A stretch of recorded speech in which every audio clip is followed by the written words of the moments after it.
Bueno, bienvenidos, bienvenidas a este último seminario de los viernes del ciclo 2021, un ciclo que ya está terminando su segundo año consecutivo, el primero habiendo vencido a la cuarentena y habiéndose convertido el seminario de los viernes en una partecita del instituto que durante tanto tiempo no habíamos podido compartir entre nosotros y nosotras.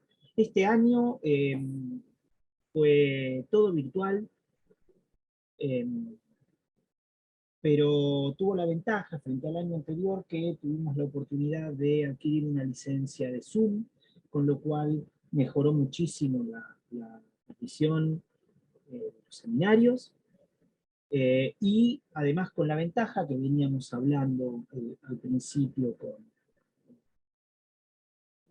las primeras personas que se fueron conectando, con la ventaja de haberlos grabado desde el primer seminario de apertura hasta el seminario de hoy, que es el de cierre de ciclo.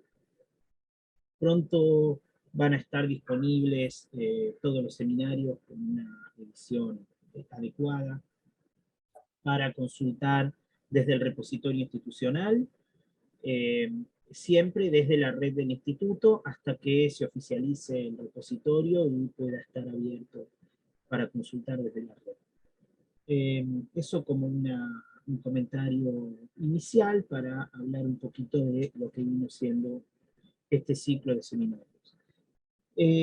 Para hacer un poquito de brevísima historia de cómo surgió, estos son seminarios de divulgación, son abiertos para cualquiera que quiera ingresar, eh, cualquiera que tenga el link y la invitación, y fue pensado pura y exclusivamente como un espacio de intercambio entre personas del instituto para que surjan a través de esta divulgación intrainstitucional, por así decirlo, algunas líneas de trabajo compartidas y, por supuesto, acentuar un poco eh,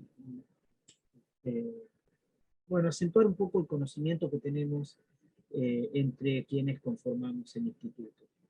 Eh, ¿Qué hace tal? ¿Qué hace cual? En el laboratorio de técnicas digitales se hace tal cosa, en el laboratorio de microelectrónica se hace otra cosa, y poder generar una sinergia entre las cosas que cada laboratorio está haciendo y poder complementar tareas. De eso siempre surgen proyectos muy interesantes y bueno, ese es el principio rector de este ciclo de seminarios. Como dije hace un rato, además, en tiempos de cuarentena,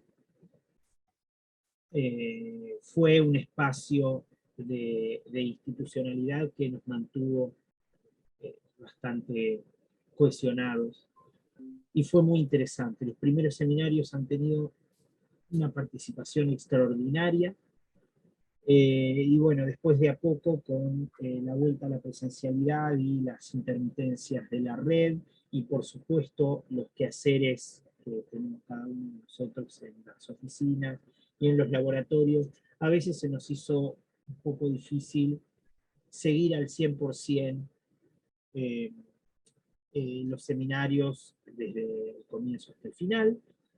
Por eso para el año que viene se está proyectando continuar con el ciclo de seminarios, pero esta vez de manera presencial, siempre dependiendo de las sugerencias del Ministerio de Salud y de los decretos que se emanen desde la Presidencia de la Nación y bueno, de las jurisdicciones, pero teniendo en cuenta que es mucho más, va a ser mucho más provechoso para nosotros el seminario a nivel presencial.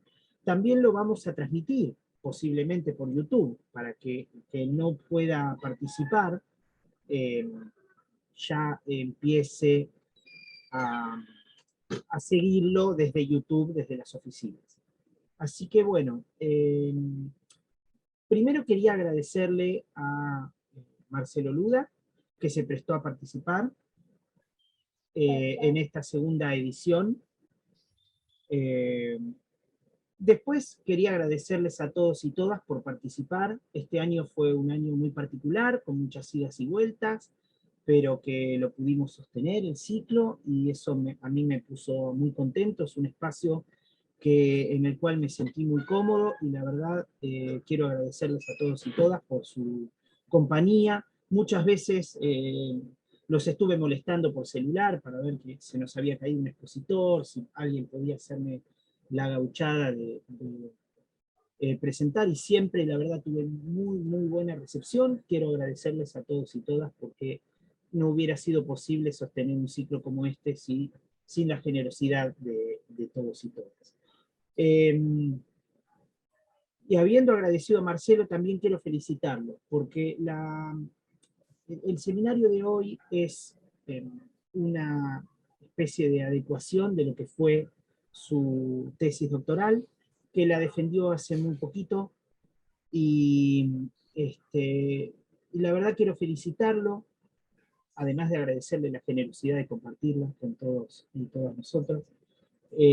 La verdad que quiero felicitarlo porque yo sé que eh, es un logro que eh, es el resultado de un esfuerzo muy importante de su parte, y del acompañamiento también de todo su equipo, y desde ya de su director Jorge Corne.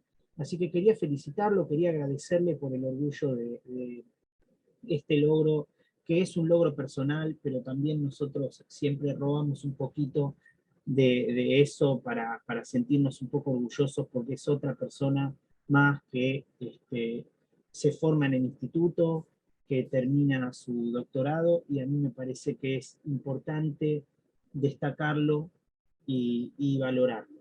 Eso es lo que nos hace realmente seguir creciendo como instituto.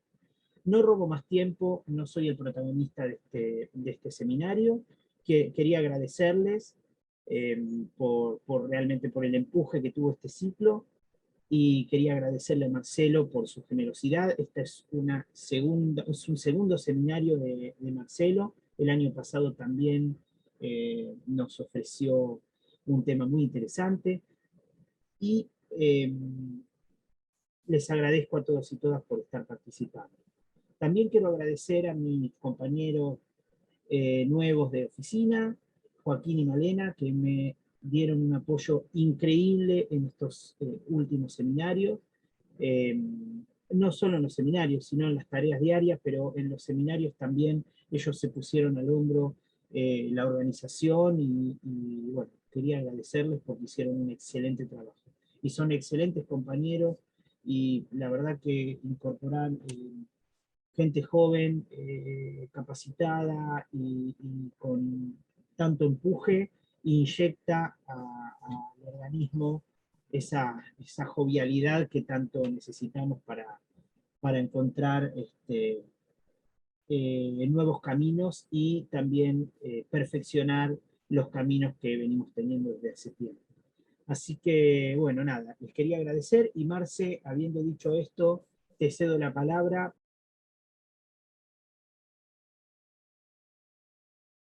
Eh, Muchas gracias, Pini, por tus palabras, y muchas gracias a todos los que participan hoy de están presentes, aunque sea virtualmente, en esta charla. Voy a compartir primero la pantalla. Eh, ya arranqué, ahí va. Ustedes me dirán en todo caso si se ve, si no se ve, si hay algún tema. Este, quería aclarar una sola cosa del principio, que más allá de los esfuerzos personales y todo, todo, digamos, resultado en la labor del desarrollo de conocimientos, necesariamente es una producción colectiva, digamos, ¿no? Así que esto que voy a presentar es parte de mi trabajo de doctorado, pero también tiene la influencia de un montón de colegas, compañeros y amigos, incluso que son parte de CITEDEF y de otros espacios también.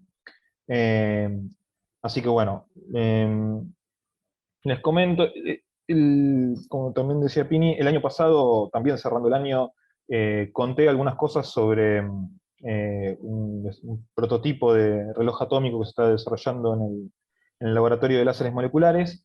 Eh, Hoy voy a contar un poco sobre un trabajo que está muy relacionado con eso. De hecho, voy a completar un poco la charla de la vez pasada, y algunas cosas voy a reiterarlas, pero me voy a centrar un poco más en uno de los aspectos de ese reloj, que es el sistema de instrumentación que usamos para controlar los aspectos, digamos, del sistema experimental, y que es el eje de la tesis de doctorado. Así que voy a contar un poco de eso.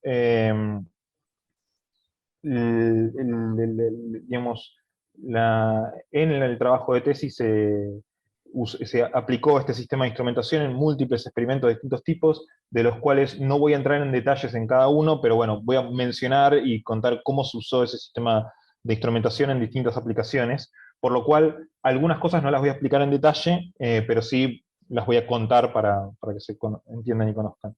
Un poco arranco con esta escena de 2001, Odisea del Espacio, porque hablar de instrumentación siempre me remite a algo que eh, tiene mucho que ver con lo que nos diría, digamos, el uso de las herramientas y la capacidad que tenemos como seres humanos para producir nuestros medios de vida.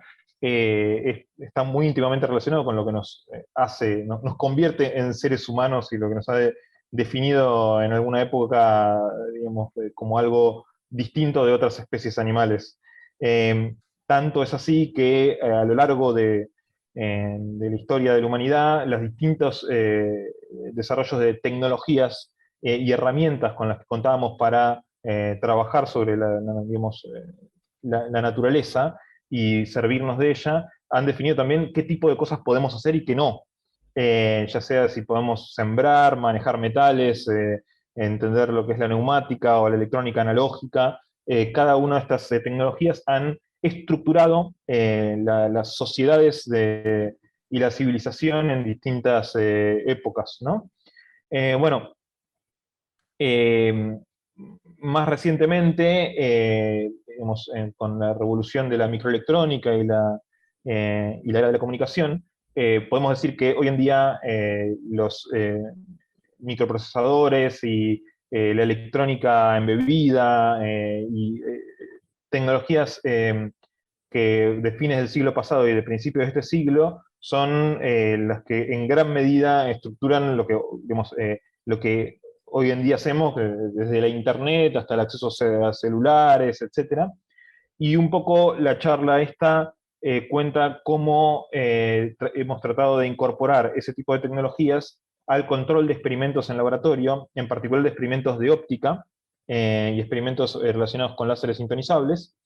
En el esquema, digamos, completo de una charla que hable sobre todo lo que estuvimos haciendo es bastante largo, que incluye todas estas partes con marco teórico, con antecedentes, el desarrollo del sistema de instrumentación propiamente dicho, y distintos tipos de experimentos en los que lo hemos aplicado, en aras de digamos, de ser digamos, no demasiado extensos. Vamos a hablar sobre algunas cosas de esto. Vamos a presentar un poco el marco teórico y el contexto del desarrollo de este sistema de instrumentación, el desarrollo del sistema de instrumentación propiamente dicho, y la aplicación, una de las aplicaciones, digamos, en las que más se usó intensivamente este sistema, que es en el control de dos lazos de realimentación en un reloj atómico de rubidio.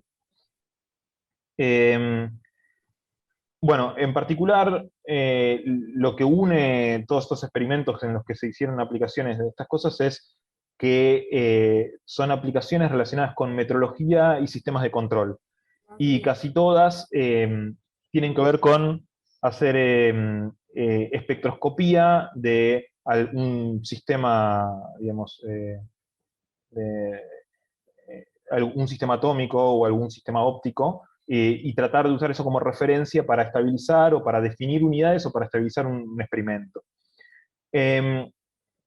Con metrología me refiero al Sistema Internacional de Unidades, que desde la redefinición de 2019 digamos, todas las unidades con las que medimos cualquier cosa, que se basan en estas 7 unidades que están presentadas acá, del material de divulgación del Consorcio Internacional de Pesos y Medidas, que, digamos, hace seguimiento de todo esto, están atadas a constantes de la naturaleza, y se pueden realizar, digamos, se les llama así, a partir de vincular estas constantes con algún experimento en el cual uno puede extraer, digamos, la magnitud de definición. Por ejemplo, tanto el metro como el segundo pueden ser realizados a partir de experimentos de óptica. El segundo está asociado, bueno, a las oscilaciones de un desdoblamiento hiperfino del átomo cesio-133. Hay muchos modelos de relojes atómicos que consisten esencialmente en sincronizarse con esa frecuencia y a partir de eso, contando oscilaciones de esa frecuencia, se puede construir, fabricar un segundo, ¿no? La definición del segundo. Con el metro pasa algo parecido, con experimentos de espectroscopía, pero en los cuales, de interferometría quise decir, en los cuales el láser con el que se hace el experimento tiene que estar atado a alguna referencia espectral atómica que te permita relacionar, conociendo bien el segundo, el metro con la velocidad de la luz. Entonces, teniendo en nuestro caso, un láser sintonizable, pero en términos más genéricos, un experimento que uno quiere controlar, vamos a, en términos lógicos, a hablar de estos elementos que están acá, que es el controlador, que es alguna estrategia con la cual actuamos sobre un sistema actuador. El sistema actuador es el que produce la variable que queremos controlar, que va a ser eventualmente, como digo, la longitud de onda o la frecuencia de un láser en la mayoría de nuestros casos. Acá está la variable controlada. Y esa variable controlada, en este esquema, lo que vamos a hacer es compararla a través de un sistema de interrogación con alguna referencia, y adquirir la respuesta digamos, todo lo que estoy mostrando a la derecha es parte de un experimento, vamos a decir, y la respuesta del sistema físico la adquirimos y la procesamos para poder saber entonces qué tan cerca o lejos está esa variable controlada de la referencia que planteamos. La parte de arriba es lo que sería el sistema de operación de esa variable, y la parte de abajo el sistema de censado, cómo medimos cuál es el valor real que está teniendo esa variable. En vertical, acá en rojo, podemos diferenciar dónde están ubicadas cada una de estas cosas. El sistema físico es el experimento propiamente dicho, el láser con, bueno, celdas con gases atómicos o con otras cosas, y tanto la adquisición como la estrategia de control es producida por lo que llamamos un sistema de instrumentación, que puede ser generalmente realizada con una combinación de instrumentos de laboratorio, osciloscopios, generadores de funciones, etc., y que nosotros vamos a tratar de reemplazar con un sistema embebido, compacto, versátil, multipropósito, que permita eso, incorporar al laboratorio este dispositivo y reemplazar muchos de los instrumentos de laboratorio tradicionales.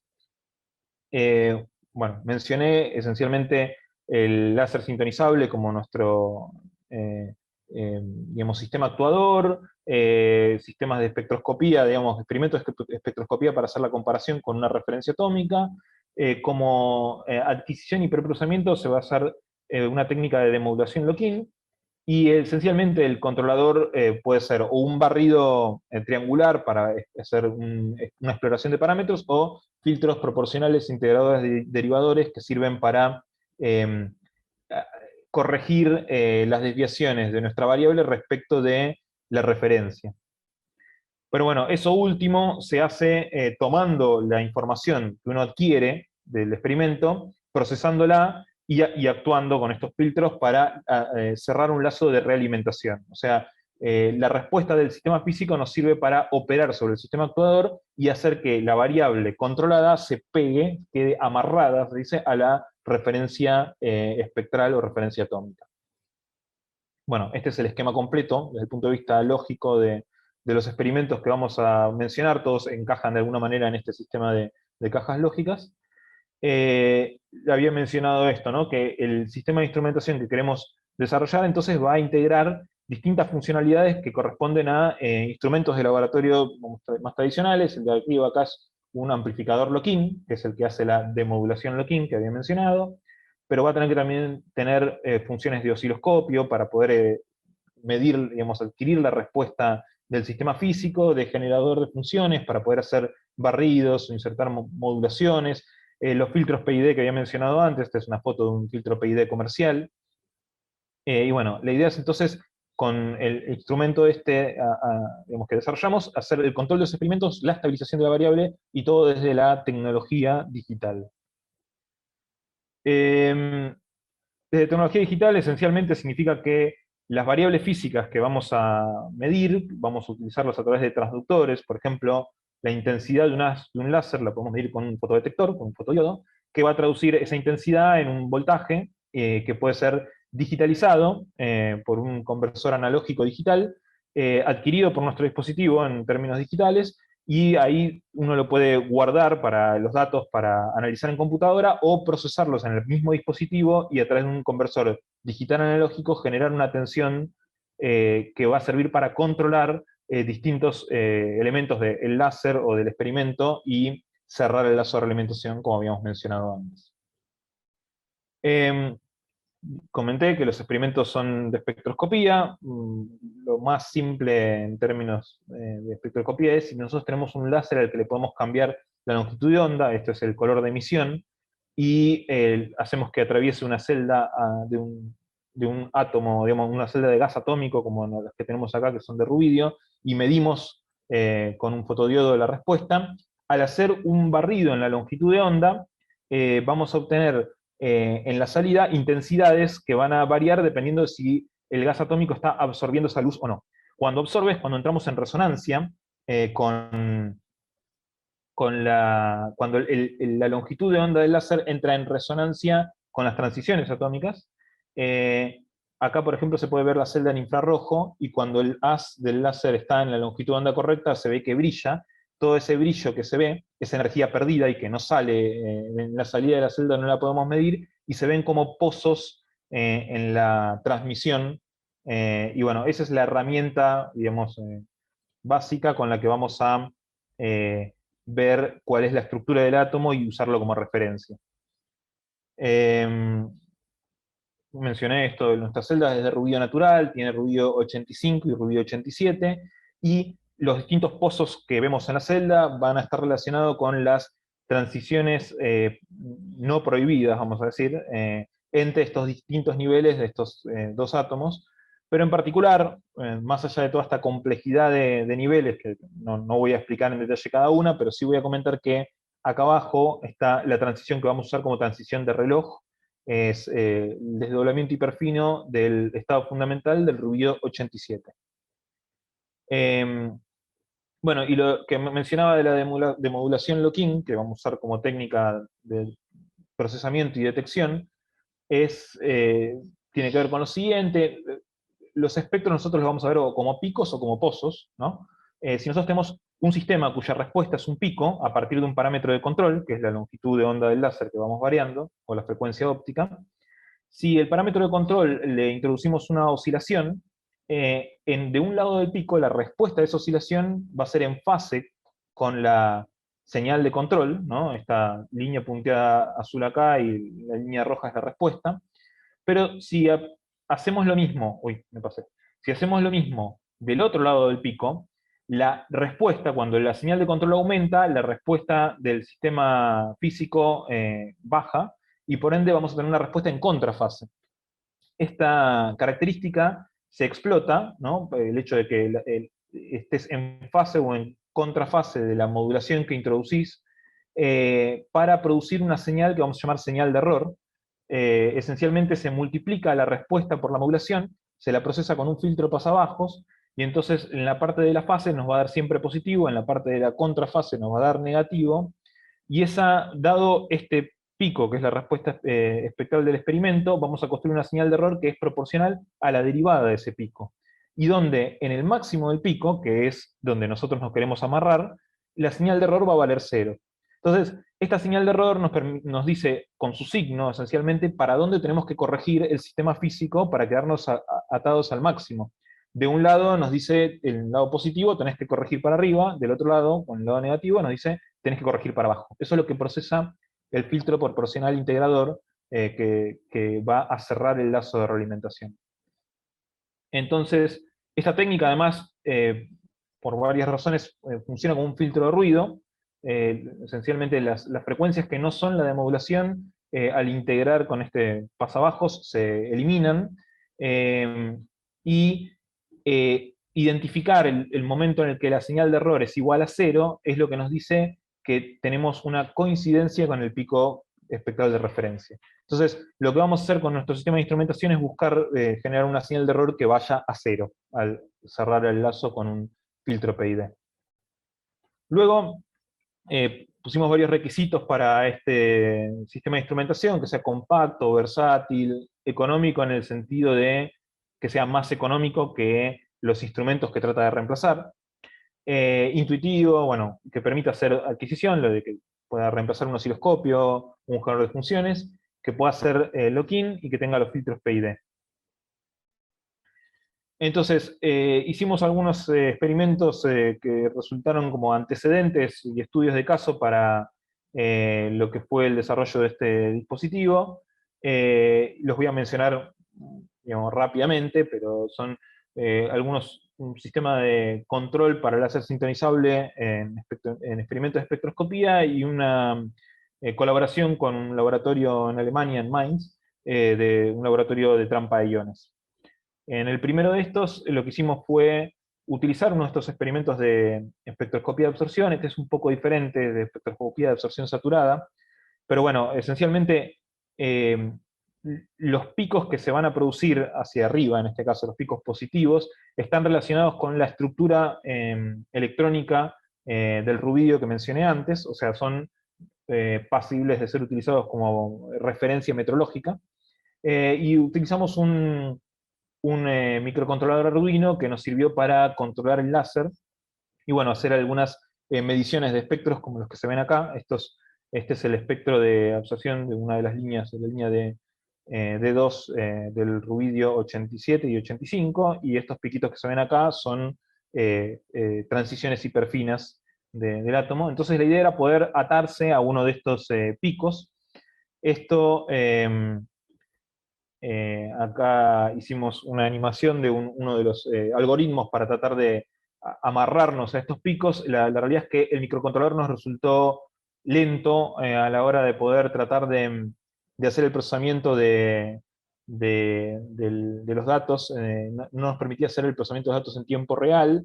Y además, bueno, había algunas cuestiones de que no era lo suficiente, los conversores analógico digital y digital analógicos no eran lo suficientemente, no tiene la resolución suficiente como para atarnos a los picos estos hiperfinos finos de acá. Entonces, el algoritmo que se ve acá, que es esencialmente atarse a ese pozo, fue un primer ensayo de atarnos a una referencia espectral, pero decidimos que teníamos que pasar a una tecnología un poco más precisa y rápida para poder cumplir con los objetivos de atarnos a una estructura hiperfina que queríamos. Luego, los microcontroladores, por cuestiones de arquitectura, tienen interrupciones que no nos permiten hacer un procesamiento determinista de los datos. O sea, hay veces que el procesador deja de prestar atención al programa que uno le carga para atender periféricos, y bueno, eso era parte de un problema para desarrollar la técnica de lock-in, no podíamos usarla, y también, bueno, el hecho, lo que mencionaba recién, de que no era lo suficientemente rápido y no permitía el procesamiento en tiempo real. Entonces agregamos estos requisitos al desarrollo del dispositivo. Lo otro, como mencioné, el laboratorio de trampa de iones en Alemania, donde bueno, hacen atrapamiento de iones en una microtrampa, que es la que se ve acá arriba. Este es el setup experimental completo, que es bastante sofisticado y que no lo voy a explicar, digamos, pero voy a mencionar simplemente que lograban atrapar y visualizar con cámaras infrarrojas. Acá tenían atrapados, por ejemplo, 2 iones de calcio, o sea, átomos de A1, de A2, y para hacer eso se requieren múltiples láseres funcionando. Acá se pueden ver 1, 2, 3, 4, 5 líneas de láser, que algunas, bueno, eran de vuelta, no voy a explicar en detalle para qué sirve cada una, pero tienen que ver con poder sintonizar las distintas transiciones del calcio 40 ionizado, que era lo que usaban en ese laboratorio, y para controlar esos láser de manera precisa usan una técnica que se llama Pondre-Verhol, que tampoco voy a explicar en detalle, pero sí voy a explicar que a partir de un esquema experimental como que se muestra acá, insertando, digamos, una modulación en fase, una modulación de fase en el láser, se generan bandas laterales. Si esta es la transmisión del Fabry-Perot, el láser tiene que tener bandas laterales que estén más separadas que el ancho de este interferómetro de Fabry-Perot. Y cuando se produce eso, al hacer una demodulación lock-in, esto que mencionaba, una técnica que vamos a incorporar en el dispositivo, se obtiene una señal de error como la que se ve acá, donde este cero de acá nos marca que estamos atados a uno de los modos del Fabry-Perot. Bueno, esa era la forma que tenían en este laboratorio de estabilizar los láseres y tener un control muy fino de esos láseres. O sea que había un Fabry-Perot de estos para cada uno de los láseres que tenían que estabilizar y poder incorporar en un dispositivo toda la lógica de procesamiento de la técnica Pondre-Verhol, digamos, es algo deseable porque entonces con un solo dispositivo, digamos, compacto, podés hacer el control completo de la estabilización del láser. Entonces, nos pusimos como objetivo que el dispositivo pueda hacer esta técnica y eso implicaba poder hacer de modulación lock-in a frecuencias mayores a 10 MHz para poder implementar esta técnica en ese u otro laboratorio que haga Pondre-Verhol. Entonces, bueno, agregamos eso, que el lock-in pueda funcionar a 10 MHz y el hecho de que los dispositivos sean programables y con control remoto, de forma tal de que se puedan incorporar en un laboratorio sofisticado que requiera múltiples lazos de control operables al mismo tiempo. Entonces, habiendo contado todo esto, vamos a ver cómo fue el desarrollo de este sistema de instrumentación que para poder cumplir con todos esos requisitos decidimos basarlo en tecnología FPGA, que es una tecnología de electrónica programable. Vamos a llamar eso un sistema de control basado en FPGA. Y que, bueno, ¿en qué se diferencia esto del FPGA respecto de la tecnología de microcontroladores? En un microcontrolador uno tiene una entrada, digamos, donde entran datos y también entran instrucciones, y esencialmente en función de las instrucciones y de los datos, en cada tiempo de reloj el procesador, digamos, compone una salida y que a partir de las instrucciones que uno pueda poner, que pueden ser muchas, depende del tipo de procesador, ¿no? Uno puede desarrollar un conjunto de operaciones tan versátiles como lo que uno se le ocurra combinar esas instrucciones. O sea, puede armar un programa, lo que se llama un algoritmo, que haga medio que puede hacer cualquier cosa, digamos. Cualquier cosa en el sentido de procesar cualquier tipo de información. A lo sumo tardará un poco más, tardará un poco menos, pero es muy, muy versátil.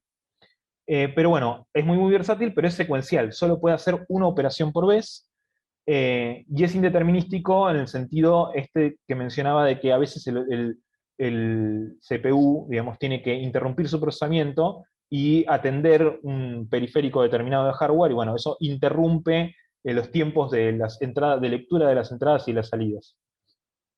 En cambio, la tecnología FPGA es en realidad una tecnología a partir de la cual uno en un integrado tiene un conjunto de celdas, ¿no? En las cuales en cada uno se pueden implementar elementos de lógica, digamos, de procesamiento lógico, o sea, como las compuertas, los AND, OR, SOR, y cablearlos entre sí, y este cableado vincula las entradas y las salidas, de forma tal que uno puede generar un procesamiento en tiempo real. Esto no tiene por qué estar atado a un reloj.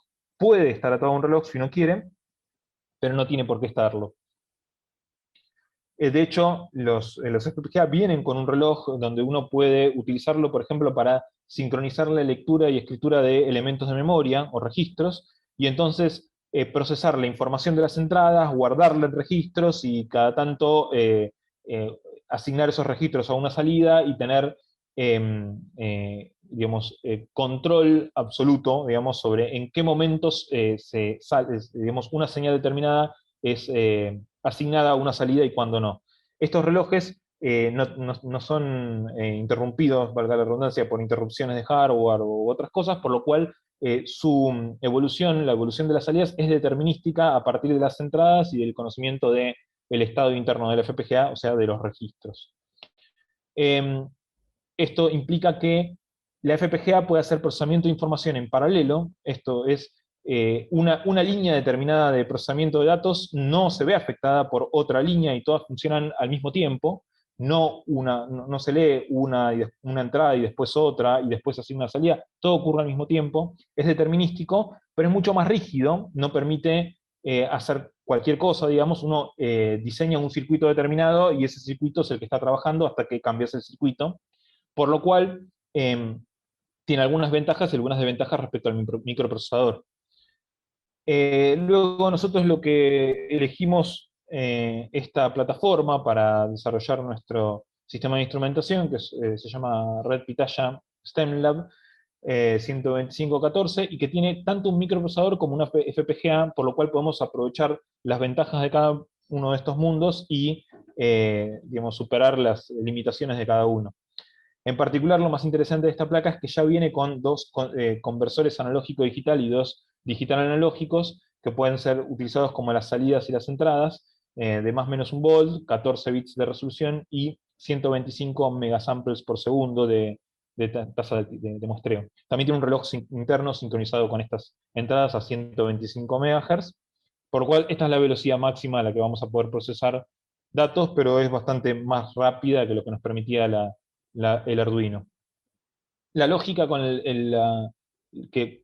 la que implementamos los instrumentos mencionados fue utilizar esa lógica programable para, bueno, producir sumas, restas, multiplicaciones de funciones y generar instrumentos virtuales, un generador de funciones, el amplificador lock-in, los PID y un controlador de rampa, y un módulo de osciloscopio, los cuales pueden ser cableados a las entradas y las salidas como nosotros querramos en tiempo con unos multiplexores, digamos, estos con el circuito ya funcionando. O sea que podemos, por ejemplo, tomar una entrada, por ejemplo, un generador de funciones puede ser asignado a una salida para introducir una modulación al sistema físico y adquirir eso con una entrada, amplificarlo con el amplificador lock-in, procesarlo, y ver eso en el osciloscopio interno de la FPGA, y puede usar, no sé, otra salida puede ser utilizada para hacer un barrido, o podemos recablear todo esto y usar la información del lock-in, usarla para alimentar uno de los PID y cerrar así el lazo de realimentación y generar una señal de control que nos permita estabilizar nuestra variable, nuestro experimento, a una referencia atómica en nuestro caso. Bueno, el generador de funciones es esencialmente una memoria en la cual se recorren los valores de senos y cosenos de referencia que después son asignados a la salida. También había un generador de funciones cuadrado que funciona hasta 31 MHz para cumplir con lo de la técnica de Pondre-Verheugen. El amplificador lock-in esencialmente es una multiplicación de estas referencias por la señal de entrada que uno elija, dos pasabajos concatenados y la posibilidad de amplificar la señal que salga de este pasabajos. Todas estas líneas de amplificación lock-in funcionan en paralelo al mismo tiempo. Los filtros PID son esencialmente a partir de una entrada seleccionada, se lo multiplica por un proporcional o se lo acumula para generar un integrador o también un módulo de derivador, y todo esto se lo multiplica por algunas variables, unos registros internos, y se lo suma. Y bueno, hay un registro de salida que nos permite congelar el PID o descongelarlo. Y esto funciona medio en paralelo con el instrumento de rampa, que lo que nos permite hacer es que el PID y la rampa están sumados en unas señales que se llaman de control, y son esencialmente la señal que va a controlar las distintas variables del experimento, pero que un módulo central, lock control, nos permite congelar los PID, encender la rampa, congelar la rampa y encender el PID, o pasar de un sistema a lazo abierto a un sistema a lazo cerrado de manera automatizada, bueno, ya ahí lo vamos a ver. Todo esto es implementado dentro del dispositivo, que, digamos, funciona en varias capas, pero siendo, digamos, sintetizado, esencialmente tenemos la capa de hardware, que son los elementos, los conversores analógico-digital y los elementos de red propiamente dicho, el hecho de que tiene un puerto de redes que nos permite hacer un control remoto de este dispositivo. Está la capa FPGA, que comentaba recién, donde está implementado todos estos elementos, instrumentos lógicos mencionados, con lógica programable. Y bueno, tiene también una capa sobre esto que es donde funciona el microprocesador, donde corre un sistema operativo Linux, y que a partir de ese sistema operativo uno puede, con algunos sectores de memoria que están vinculados a los registros del FPGA, cambiar el comportamiento de los instrumentos o adquirir los datos que uno puede leer directamente desde la memoria del sistema operativo. Y todos estos elementos de memoria pueden ser operados desde, bueno, un programa que corra dentro de la propia red pitaya, o en particular a través de un servidor web que se comunica con una página web que funciona en algún dispositivo del usuario, que se puede conectar al dispositivo de instrumentación mencionado, y que bueno, ahora lo vamos a mencionar, pero que permite tener una interfaz gráfica intuitiva. También se puede hacer ese control a partir de, bueno, un programa que corra en una computadora y se conecte a esta red pitaya. Esta es más o menos como se ve la interfaz de control. Ahora la voy a mostrar mejor, porque bueno, voy a hacer una breve demostración del sistema funcionando. Voy a conectarme a una red pitaya que tenemos conectada a un simulador de sistema físico, un simulador de un pico espectral, en el cual vamos a controlar el sistema desde una de las salidas y vamos a procesar la respuesta y tratar de estabilizarnos a ese pico. Esto, cierro, se va a ver acá.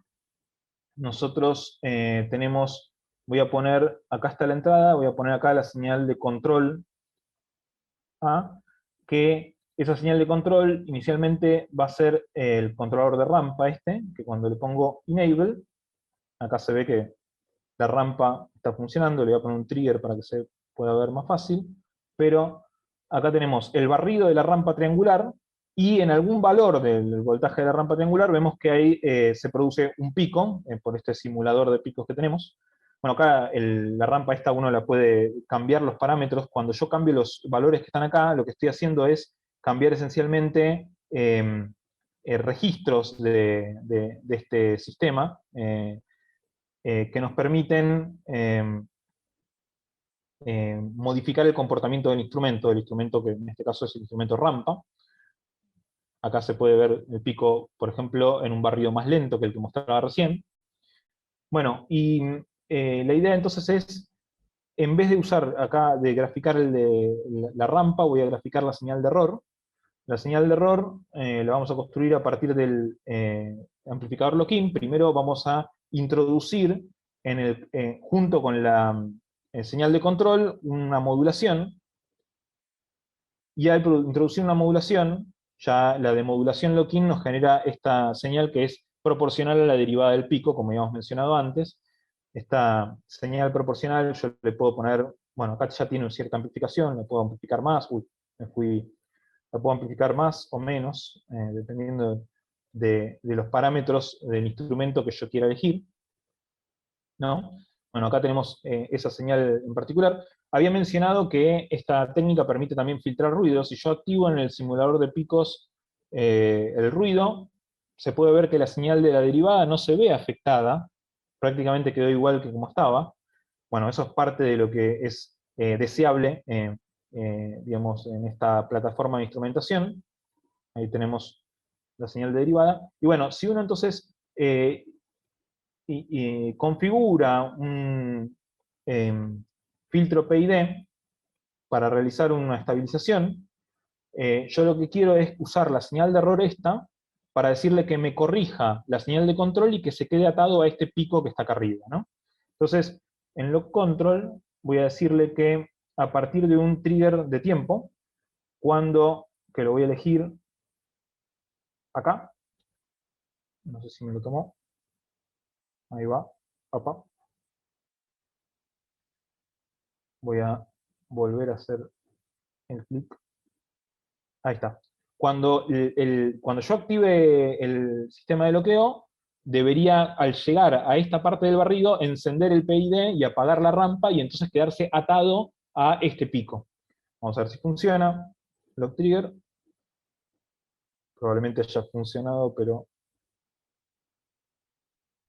no estoy logrando cazar el momento exacto donde ocurre el... No, no estoy cerrando bien el lazo. Siempre las demostraciones tienen esta clase de inconvenientes. No sé por qué no estoy logrando bloquear otra vez. Tengo la rampa, el PID con la señal de error. De hecho, sí, el PID funciona. Es como si no se me estuviera activando a tiempo. 16 milisegundos, está bien. Trigger lock. A ver si paso auto. Ah, sí. Simplemente no estoy logrando capturar el momento del inicio, pero el sistema funciona. Fíjense, la señal de error fue a 0. O sea, es un problema de captura de la pantalla, digamos, simplemente, ¿no? A veces uno lo llega a ver y a veces no, pero la señal de error quedó atada a 0 y la señal de respuesta del sistema físico está en el pico, en el máximo del pico que estábamos mencionando antes, por lo cual, como les había dicho antes, que la señal de error esté atada a 0 significa que estamos atados a la referencia espectral.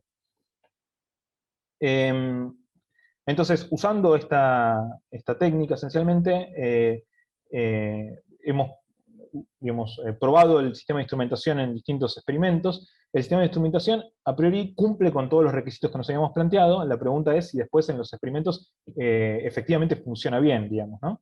Entonces, bueno, un último comentario antes de eso.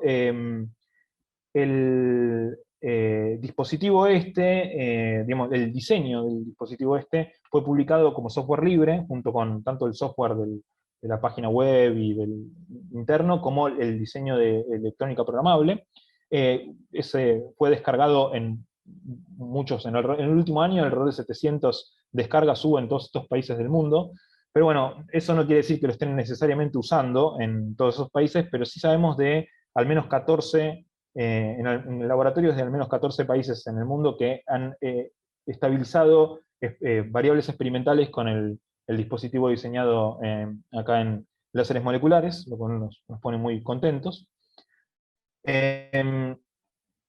Bueno, voy a mencionar entonces algunos de estos experimentos.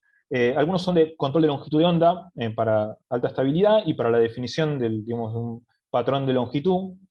El patrón de longitud, esencialmente, bueno, yo había mencionado que el metro se puede realizar si tenemos un láser cuya longitud de onda está atada a una longitud, digamos, de referencia espectral conocida, que haya sido, digamos, metrológicamente caracterizada. Entonces, con un experimento de espectroscopía de absorción saturada, como el que mostré antes con el Arduino, utilizando el dispositivo de instrumentación, acá tenemos, por ejemplo, un barrido con la señal de control, y obtenemos de nuevo estos picos de la espectroscopía hiperfina, digamos, de absorción saturada. Atarnos a uno de estos piquitos significa atarnos a una transición del ruidio.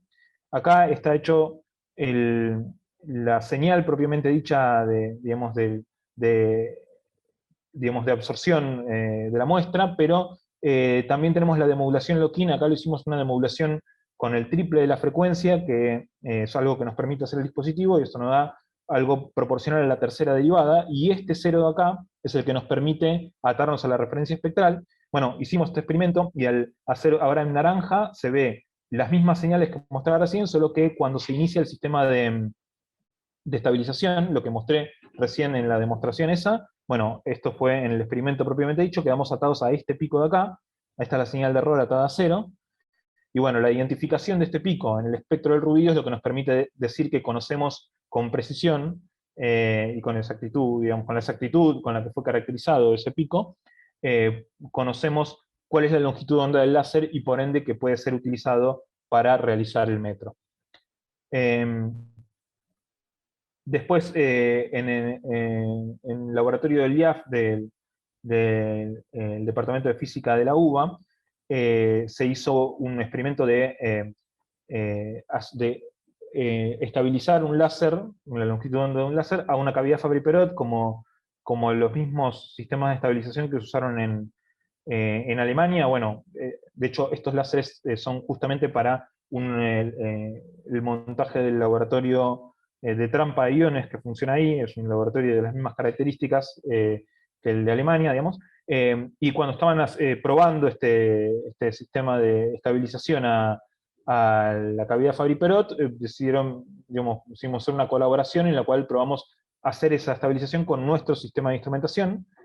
Acá se puede ver la señal de error que les había mencionado. Esto ya no es una simulación como antes, sino que es una medición. O sea que el sistema de instrumentación que utilizamos efectivamente funcionó para demodular a 30 MHz en este caso, la señal de respuesta del Pondre-Verhol, y utilizamos esta señal de error con este cero que está acá, y eso se ve acá en verde, en azul y en verde. En azul es el barrido de un pico con la señal de error, y en verde cuando iniciamos el sistema de estabilización y pudimos atar el láser a una cavidad del Fabry-Perot, lo cual cumplió con uno de los objetivos que queríamos mostrar, que era que el sistema de instrumentación era factible usar eh, para esto. Esto fue en el IAF, con una colaboración con Christian Smigelov y Martin Dressler.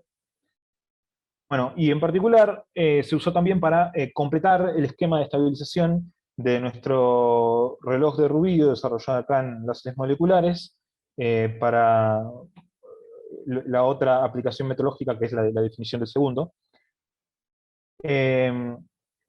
Esto, voy a mencionar por arriba algunas cosas que ya he mencionado en la charla del año pasado, cuando hablaba del reloj. Esencialmente un reloj es un oscilador, un fenómeno periódico, que lo censamos de alguna manera, y contando las oscilaciones de ese fenómeno periódico, podemos medir el tiempo transcurrido. Eso puede ser a través de, digamos, generalmente el fenómeno periódico puede ser algún experimento mecánico, digamos, algún fenómeno natural o alguna cosa así, y a través de algún método sensado mecánico o electrónico. Por ejemplo, en el caso de esto de acá abajo, los cristales de cuarzo, que a través de algún sistema electrónico uno puede sensar las vibraciones que tiene, y acumulando esas oscilaciones se mide el tiempo transcurrido. En el caso de un reloj atómico, lo que se sensa generalmente, no es directamente la oscilación de algún eh, de algún estado electrónico, sino que se trata de usar lo que vamos a llamar un oscilador local y sincronizarlo a la frecuencia patrón del átomo, que suele ser el estado fundamental suele ser el desdoblamiento hiperfino de algún estado fundamental. En el caso del rubidio 87 les contaba, nuestra frecuencia de reloj va a ser ese desdoblamiento del estado 5.2S1 medio, que oscila en 6,8 GHz. Y bueno, la pregunta es cómo hacemos para atar un oscilador local, un oscilador de tipo cristal, a esa frecuencia. Bueno, vamos a hacerlo a través de un experimento de espectroscopía, con un láser sintonizable. Acá hay una foto del láser de tipo de cavidad vertical, que se llaman VCSEL. Acá se lo ve señalando sus partes, esencialmente con una celda Peltier y un termistor y un láser alimentado, se estabiliza la temperatura del láser para poder controlarla. Adentro de este tubito que tiene una lente esférica para colimar está el diodo de láser propiamente dicho, y es alimentado por un circuito de tipo Bias-T que permite introducir una corriente continua y también una señal de radiofrecuencia, que ahora vamos a ver para qué sirve. Se hicieron caracterizaciones de este láser que nos permitieron caracterizar cuánto varía la frecuencia óptica del láser al variar la temperatura y cuánto al variar la corriente. Acá, por ejemplo, se pueden ver los espectros de un experimento de espectroscopía de absorción simple para diferentes temperaturas del láser, ¿no? Y barriendo en corriente. Como estamos barriendo en corriente, quiere decir que estos espectros, quiere decir que estamos variando la frecuencia óptica del láser, pero para diferentes temperaturas esa variación está en diferentes zonas. Entonces eso nos permitió caracterizar estos valores que nos permiten, bueno, después saber cómo hacer un control fino del láser. Los distintos positos de absorción que veíamos ahí vienen de las distintas transiciones posibles del rubí 85 y el rubí 87, cada una de esas transiciones, que es donde el átomo absorbe el láser, corresponden a distintos pozos, ¿no? Estas dos de acá corresponden al rubí 85 acá, estas dos de acá corresponden a estas dos del rubí 85 también, estas dos del rubí 87. Cuando hacemos un barrido de longitud de onda o de frecuencia óptica, vemos todas juntas, o sea que vemos un espectro de este estilo, con todas las contribuciones de las distintas líneas de absorción, y cuando medimos en el laboratorio, acá en rojo, esto es una medición, no una predicción, vimos que obteníamos un espectro coherente con lo que esperábamos obtener. Los 6.8 GHz de nuestro reloj están acá entre estas dos transiciones, son la diferencia entre la transición esta de este pozo y la transición esta de este pozo. O sea, la diferencia entre estos, en términos de frecuencia óptica, entre estos dos picos, son los 6.8 GHz. Para poder relevar esa diferencia espectral, lo que hicimos un experimento digamos, de espectroscopía por transparencia inducida, produciendo un fenómeno que se llama atrapamiento coherente de población. Es un fenómeno cuántico que no voy a explicar cómo funciona en detalle, pero voy a explicar cómo se lo logra obtener. Esencialmente, si uno tiene tres niveles, como los que se ven acá, y tiene dos láseres, vamos a decir, omega 0 y omega 1, cuando los dos láseres sintonizan perfectamente la transición 0,2 y la transición 1,2 al mismo tiempo, se produce una transparencia inducida que se puede relevar a partir de la señal de transmisión del láser a través de la célula.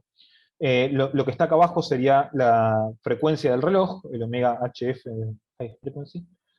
Y vamos a caracterizar este sistema, en vez de con la frecuencia de cada láser por separado, con dos parámetros colectivos. Uno es el parámetro, le vamos a llamar de sintonía óptica, que es cuánto le erran los láseres a, digamos, a las transiciones de cada uno, ¿no?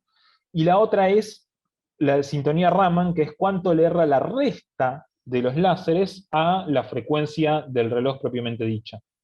Entonces, cuando delta minúscula y delta mayúscula sean las dos ceros, se cumple lo que vamos a llamar condición óptica y condición Raman, y vamos a decir que se formó este sistema lambda, que es donde se está produciendo este fenómeno de atrapamiento coherente de población, y por ende se debería poder medir una transparencia inducida.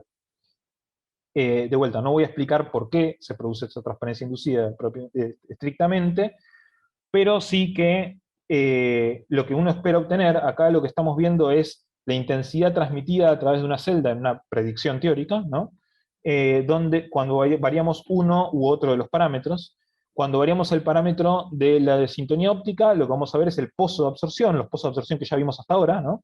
Pero cuando estamos en el mínimo de ese pozo de absorción y variamos la de sintonía Raman, bueno, en algún punto se ve un pico de transparencia, y este pico de transparencia nos va a indicar que estamos sincronizados, vamos a decir, que la diferencia entre los dos láseres es la frecuencia del reloj.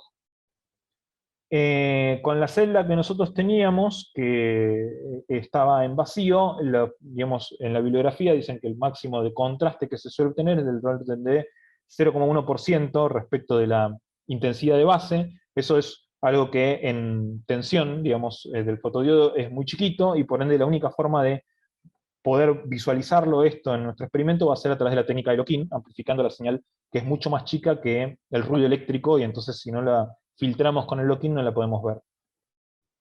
Luego, ¿cómo generamos dos láseres? Si nosotros estamos hablando de un solo láser. Bueno, esencialmente hay una propiedad matemática, que es que si uno introduce una modulación de fase en una onda, en un láser, digamos, ¿no? Y le introduce una modulación de fase a una frecuencia determinada, de la frecuencia óptica original se van a generar, una propiedad matemática, se van a generar bandas laterales que van a estar separadas tanto como la frecuencia con la que uno produjo esa modulación de fase, que son en el espectro de frecuencias, que es lo que está acá a la derecha, se ve de esta manera. A medida que uno aumenta la profundidad de modulación, que eso lo realizamos introduciendo una señal de radiofrecuencia, la potencia de esa señal de radiofrecuencia nos va a decir cuánto se apaga el carrier, que es la frecuencia original del láser, y cuánto se encienden los modos laterales, estos que están acá.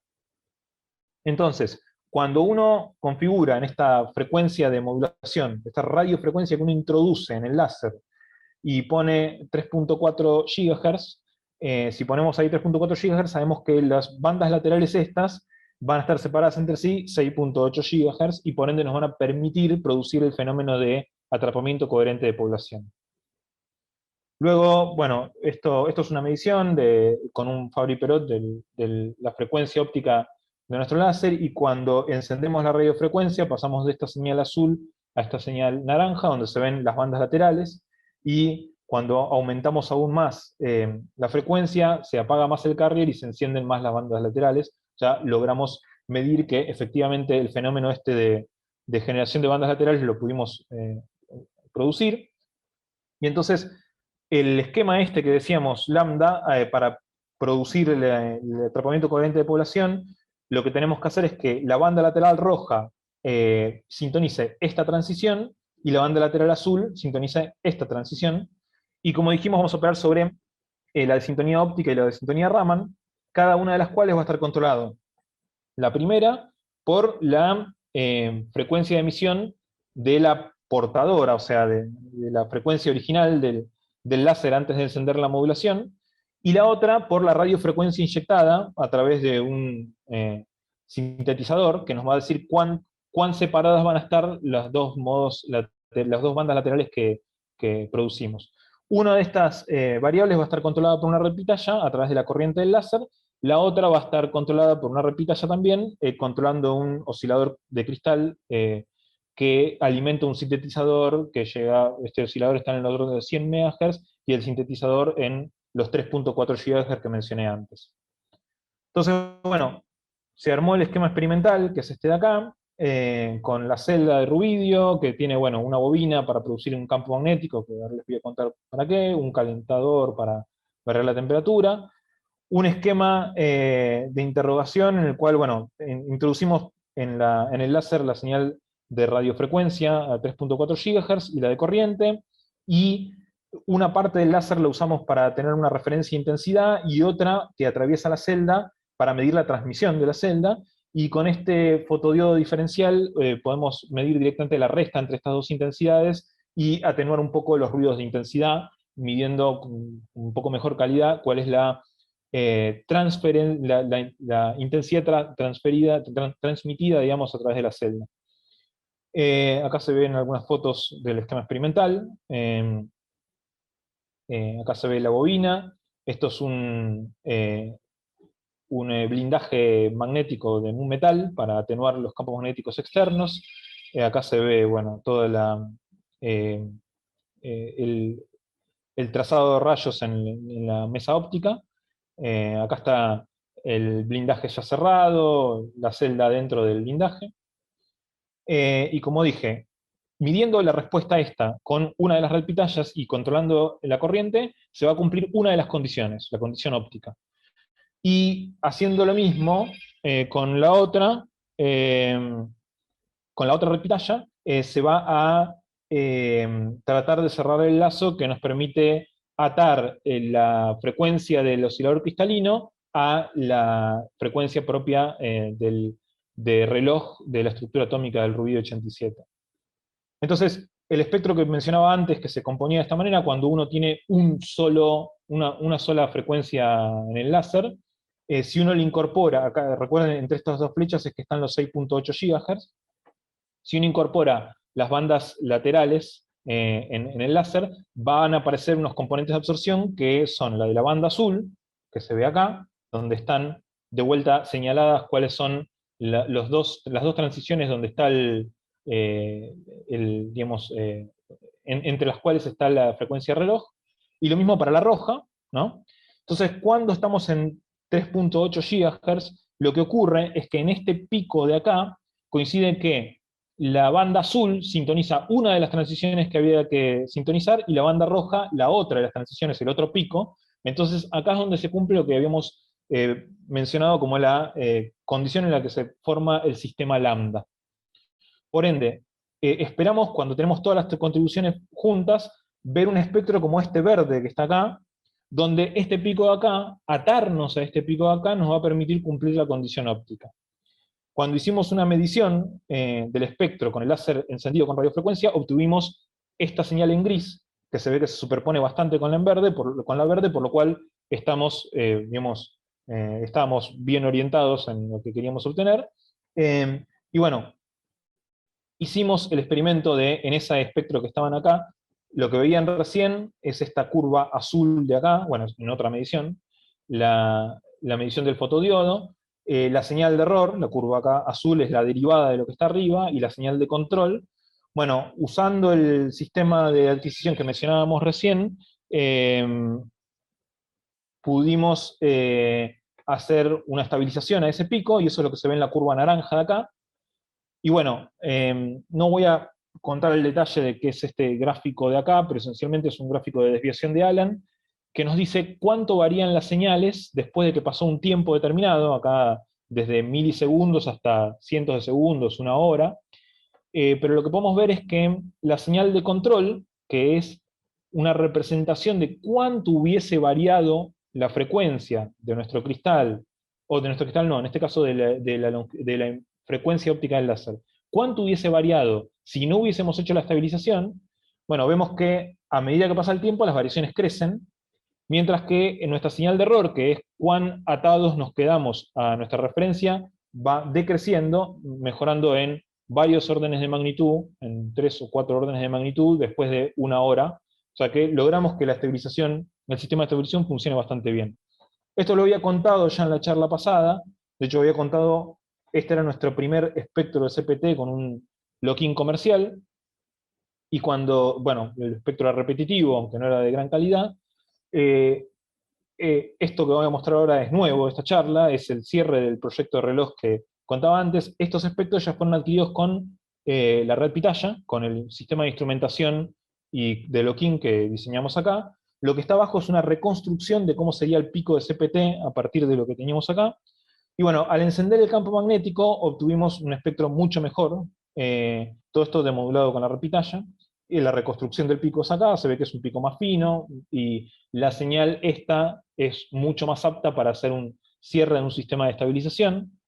La razón por la que un campo magnético produce un mejor pico es porque esencialmente en estos niveles que mencionaba antes, en realidad tienen, vamos a llamarles subniveles, que son las proyecciones del spin del electrón dentro de cada uno de estos niveles, y cuando uno produce el efecto de CPT, en realidad está produciendo varios sistemas lambda que interfieren entre sí, se molestan mutuamente, pero que cuando uno prende un campo magnético, varios de estos niveles se desplazan por efecto Zeeman, haciendo que uno de los sistemas lambda nos quede con una separación en la desintonía Raman distinta del otro.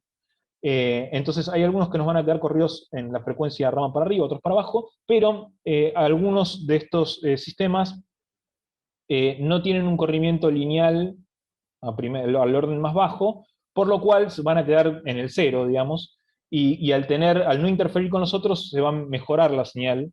Esto lo pudimos medir y caracterizar. Acá lo que se ven son múltiples adquisiciones con el lock-in de los espectros de CPT al variar la desintonía Raman, y cada uno de estos tiene un campo magnético aplicado diferente. A medida que aumentamos el campo magnético se ve cómo se apartan los dos que no queremos, los que tienen un corrimiento lineal con el campo magnético, y los que no tienen corrimiento lineal con el campo magnético quedan, bueno, acá en el cero. Por lo cual, sacándonos de encima estos modos, digamos, estos otros picos de CPT, nos podemos quedar con uno que es mucho más fiel a la frecuencia del reloj que queremos estabilizar, y que además tiene una intensidad mucho mayor, por lo cual lo podemos utilizar para cerrar el lazo de realimentación del reloj. Y bueno, esto es lo que se hizo. Acá se ve en gris la frecuencia del cristal de los 100 MHz, bueno, la desviación en Hertz respecto a esos 100 MHz, cuando el cristal no está estabilizado, que se puede ver ahí algunas decenas de Hertz de variación en varias horas. Cuando hicimos el experimento a lazo cerrado con nuestro cristal, la señal de control tuvo que hacer una corrección equivalente también a varias decenas de hertz, pero la señal de error que nos quedó atada a cero, y el cristal cuando medimos su oscilación a lazo cerrado con un frecuencímetro que también está atado a un reloj atómico y que nos sirve como referencia absoluta, bueno, esa referencia absoluta quedó bastante atada a cero, que es esta curva naranja acá, por lo cual pudimos comprobar que el reloj atómico funciona, digamos, el lazo de alimentación funcionó. Estas son las curvas de Allen de varias mediciones que se hicieron en el reloj. Las curvas en celeste son las curvas de error, que como dije antes, cuando más abajo van, quiere decir que mejor es la estabilización de esa, más a cero va la estabilización de esa señal de error, y vemos que efectivamente tiende a ir a bajar a medida que pasa el tiempo.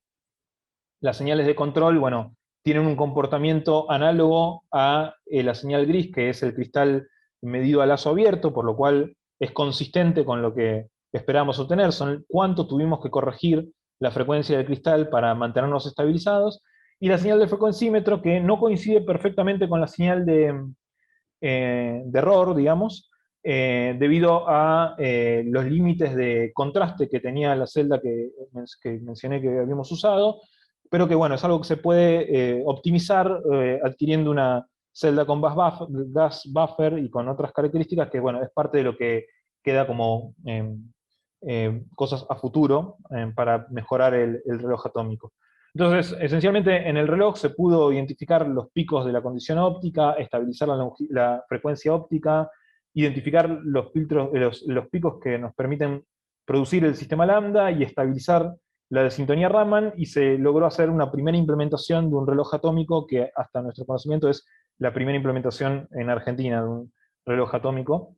Y bueno, nos queda mejorar el contraste a partir de mejorar las características de la celda. Pero en particular los objetivos respecto del sistema de instrumentación diseñado fueron cumplidos y se pudo lograr hacer Pondrever Hall a 30 MHz, se pudo hacer demodulación a 3 veces la frecuencia para generar un patrón de longitud de onda en un láser, y también se pudo comprobar la utilización de este sistema de instrumentación en 2 lazos de realimentación para el control de un reloj atómico de rubidio. Así que bueno, muchas gracias por la atención. Sé que la charla es un poquito larga, pero gracias por la paciencia. Y bueno, estoy obviamente abierto a comentarios, preguntas, lo que sea. Muchísimas gracias, Marce, buenísimo. Increíble, increíble cómo una persona puede llegar, o un grupo de personas no pueden llegar a avanzar tanto. Y bueno, desde ya que muchas cosas a mí se me escapaban, porque bueno, no soy del palo, pero pude entender muy bien tu charla, pude entender todas tus explicaciones, me pareció recontra interesante. Había visto un poco de lo que habías expuesto vos, porque fui uno de los que siguió por momentos tu defensa, y la verdad es que, bueno, quiero volver a felicitarte y volver a agradecerte por tu generosidad. Eh, Abrimos entonces el intercambio de comentarios, preguntas, buenos augurios. Así que bueno, Ismael, dale, dale. Sí. ¿Qué tal? Buen día, buena charla. Una pregunta, ¿qué tan, a lo mejor me perdí, pero qué tan escalable sería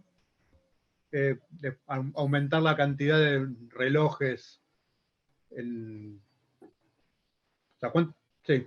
La pregunta es, ¿qué tan caro es armar un sistema? Perdona.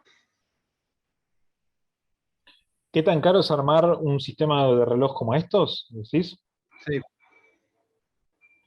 Mira, la verdad no hice la estimación. Estas placas de red pitaya con el sistema corriendo, están entre 250 o $300, dependiendo del modelo que uno compre, por lo cual si uno usa 2 de estas y más el precio de la celda, que la verdad que ahora no me acuerdo cuánto está, pero estarían ¿qué serían? $100, no sé si Jorge se acordará, más o menos, y el láser, que también serían otros $100, estamos hablando, sí, unos $700 para este reloj como base, digamos, sin contar todavía la óptica. De todos modos, esto es el costo más, digamos, cercano de lo que es el experimento propiamente dicho. Esta línea, en caso de que la podamos seguir desarrollando, digamos, de relojes en el laboratorio, tiene la intención, por ejemplo, de desarrollar en algún momento, tener la capacidad de generar nuestras propias celdas de rubidio. La FPGA esta, en principio, está pensada para ser multipropósito y entonces que se pueda utilizar en cualquier experimento, pero si uno quisiera hacer un reloj atómico tipo prototipo, digamos, el mismo diseño que usamos ahora se podría implementar en un chip FPGA, que sería mucho más barato, pero que hay que diseñar la placa a medida y comprar los conversores analógico digital, pero que al hacerme a medida sería también más económico.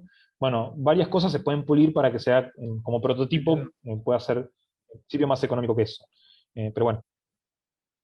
Sí, está bien, gracias. ¿Alguien más que quiera preguntar, comentar, saludar, felicitar a Marcelo? Todos te felicitamos igual, todos y todas te felicitamos, Marcelo, seguramente. Muchas gracias.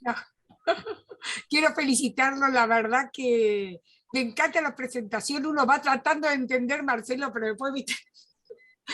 Llega un momento que uno se va perdiendo. Pero eso no quita que es lo maravilloso de poder trabajar juntos, que uno se pierde en el trabajo del otro y se puede charlar y es lo lindo. Y sé el trabajo tanto tuyo como de Jorge, que le ponen un montón de alegría y un montón de cosas cuando Jorge me muestra los analizadores y las señales que vos decís, cuánta emoción. Pero bueno, nada, quiero felicitarte delante de todos, fue un montón de trabajo y las presentaciones son súper lindas. Entonces, cuando uno ve el dibujo, dice, ay, estoy entendiendo, y después, nada, pero no importa. Sabemos lo importante que es este proyecto para el departamento y para todos. O sea, te felicito y te felicito por dar una charla en diciembre, cuando ya estamos cerrando todo el año. Pero bueno, quería decirlo, que es lo importante.